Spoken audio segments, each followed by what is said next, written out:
കോഴിക്കോട് സ്വദേശിയായിട്ടുള്ള യുവ സംരംഭകന് 4.8 കോടി രൂപ നഷ്ടമായ ഓഹരി ട്രേഡ് ആപ്പ് തട്ടിപ്പുകൾക്ക് പിന്നിൽ വിപുലമായ ആസൂത്രണമെന്ന് പോലീസ്. വൻ ലാഭം പ്രതീക്ഷിച്ച് പണം നിക്ഷേപിക്കുന്നവർക്ക് എല്ലാം നഷ്ടമാവുന്ന അവസ്ഥയാകും ഉണ്ടാവുകയെന്നും പോലീസ് മുന്നറിയിപ്പ് നൽകുന്നു. ഓഹരി വ്യാപാര രംഗത്ത് ജനങ്ങളുടെ വിശ്വാസമാർജിച്ച ട്രേഡിംഗ് ആപ്പുകളുടെ തനിപ്പകർപ്പാവും വ്യാജ ആപ്പുകളിലും വിദഗ്ധർക്ക് പോലും കണ്ടുപിടിക്കാനാവാത്ത ചെറിയ മാറ്റങ്ങൾ. നിക്ഷേപിക്കുന്ന തുകയ്ക്ക് വൻ ലാഭശതമാനമാണ് വ്യാജ ആപ്പിൽ കാണിക്കുക.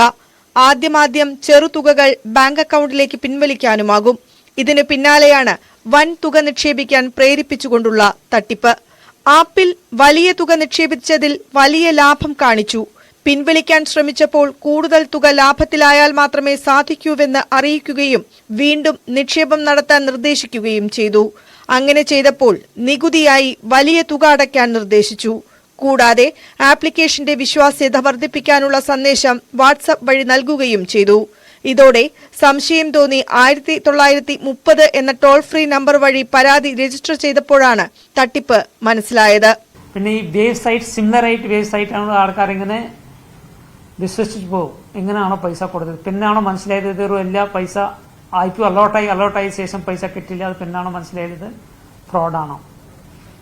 അപ്പോൾ നമ്മുടെ ഈ IPO സാധാരണ ഒരു കാര്യം മാത്രമേ ഈ ഷെയർ ട്രേഡിംഗിലെ മറ്റു ആൾക്കാർക്ക് നമ്മുടെ ഒരു ഓത്തറൈസ്ഡ് ആൾക്കാർ വേണമെങ്കിൽ നമ്മുടെ സെബിയിൽ നമ്മുടെ NSEയിലെ സെബിയിൽ അവിടെ വെബ്സൈറ്റിൽ പോയിട്ട് തന്നെ ചെക്ക് ചെയ്യണം. ചെക്ക് ചെയ്ത ശേഷം ഉറപ്പുപെടുത്തിയ ശേഷം മാത്രം നമ്മുടെ ഒരു ഹാർഡ് ഏൺ മണി കൊടുക്കണം. കോഴിക്കോട് സ്വദേശിയുടെ പണം 24 അക്കൗണ്ടുകളിലേക്കാണ് പോയതെന്ന് കണ്ടെത്തി. ഈ അക്കൗണ്ടുകൾ കേന്ദ്രീകരിച്ച് സൈബർ പോലീസ് അന്വേഷണം തുടരുകയാണ്. തട്ടിപ്പിന് പിന്നിൽ രാജ്യാന്തര സംഘമുണ്ടോയെന്നും സംശയമുണ്ട്. ന്യൂസ് 18 കോഴിക്കോട്.